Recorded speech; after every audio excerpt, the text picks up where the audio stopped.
c'est le retour vers le foyer, avec tout ce qu'il peut signifier pour les femmes. On sait que le foyer est peut-être l'endroit le plus dangereux pour les femmes en termes historiques.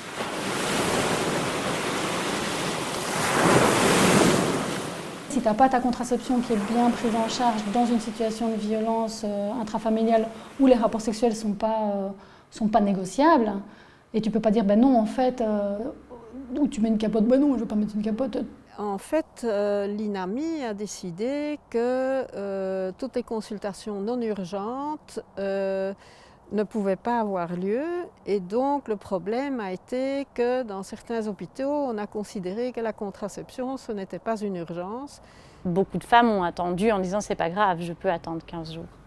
Puis il y a eu 15 autres jours. Il y a toutes ces femmes qui sont arrivées, elles, avec une demande d'avortement sur une grossesse qui n'était pas désirée, puisque une contraception qui devait se mettre en place et qui a été reportée à cause de ce confinement en fait. Le recours à l'avortement est extrêmement compliqué. Là aussi, il faut sortir. Quand on vous demande de ne pas sortir, mais il faut aussi pouvoir aller dans des hôpitaux qui considèrent que ce n'est pas une priorité. C'est le Covid qui passe avant tout. Mais en fait, c'est vrai que les mesures me font plus peur que l'accouchement lui-même, limite, en fait. On les a gentiment déposés sur le parking, on leur a fait un petit bisou et on leur a dit « à dans 2 jours ».